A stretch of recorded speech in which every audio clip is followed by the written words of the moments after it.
Evening, my friends. It's me, Miss Singh from the Shaler North Hills Library. I'm very happy to be here with you. Here's the deal. This is a book that I've had for a while, and I haven't read it. And when you find out the subject of the book, you're going to be like, "Why haven't you read this book?" I mean, obviously, you should have read this book because obviously you see me a lot. I am a fashion icon. I'm very knowledgeable when it comes to fashion. I'm also dropping everything. But anyway, so yeah, fashion is very important to me. Um, I do think fashion is important. That wasn't ripping on fashion. I'm just saying, obviously, fashion. I'm less than successful when it comes to fashion. But the person that the book is about tonight by Maria Isabella Sanchez Vergara from our series is named Vivienne Westwood. And she is a fashion designer. And she is in her 70s now, and she is still designing. I had not heard of her. She's probably not heard of me. But then I started to learn more about her, and there's a little link about a time about 10 years ago when she had primary school students design her uh, recycling fashion line, and she just seems like a really kind of cool person who thought outside the box and who still does. And in addition to that, she also is a champion of some neat causes as well. um, so this is pretty cool. Let's learn about Vivienne Westwood. I already have. I cheated. I read the book and then I listened to a lot of other interviews with her and all that jazz. So I got to jump on you. Anyway, Vivienne Westwood. Little Vivienne lived in a town called Tintwistle in England. She was born during a great world war, World War II. While her mom darned her socks, she dreamed of mending the world. She was born in 1940. At school, there was a boy all the children bullied. They called him Dirty Edward, but Vivienne didn't. She always stood up for the outsiders, and she told everyone she was his girlfriend, even though it wasn't true. It's hard to stand up. That's pretty cool. When Vivienne was older, her family moved to the outskirts of London.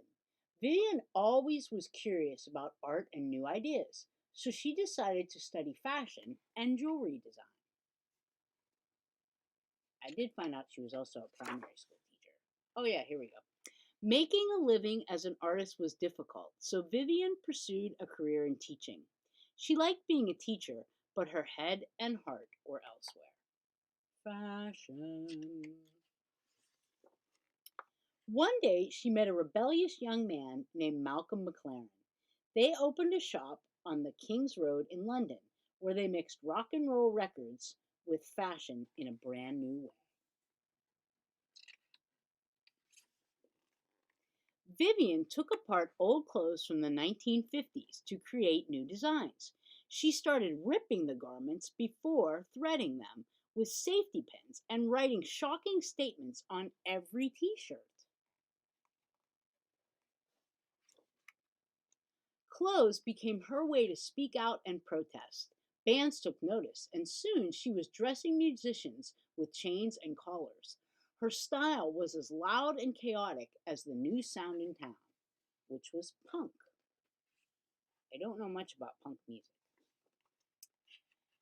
With their next collection, Vivienne and Malcolm sailed away from King's Road and docked on the catwalk. That's where like fashion designers put their new outfits. They plundered ideas from the past and dressed models as pirates and buccaneers. It was an anti-fashion revolution. After years together, Vivienne felt it was time to go her own way and said goodbye to Malcolm. She was about to change the shape of women's clothes with her corsets and bubble skirts.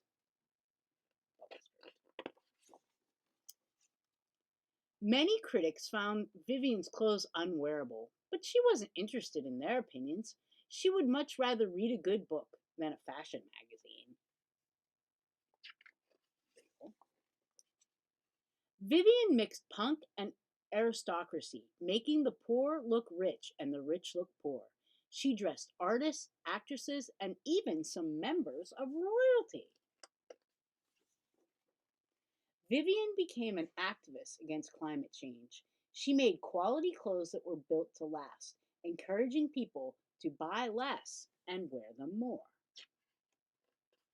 which is kind of weird for a fashion designer because you think you'd want people to buy your stuff so you get more money.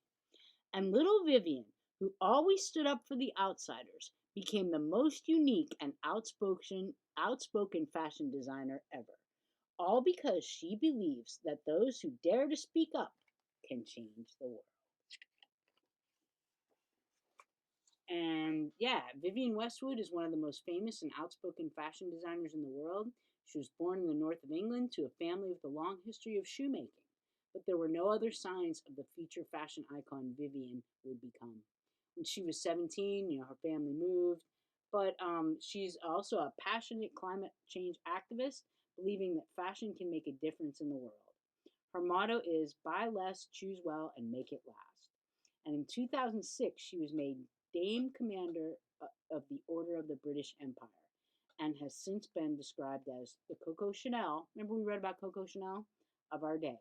She now designs clothes to make people feel grand and strong, whoever they are.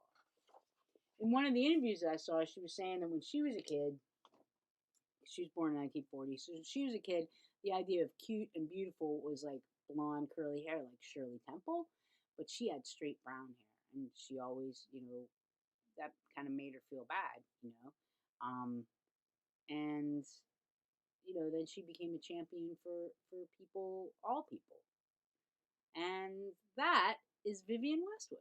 And check out that little article or the little video from the Associated Press about the primary school students with whom she worked and designed a fashion line with.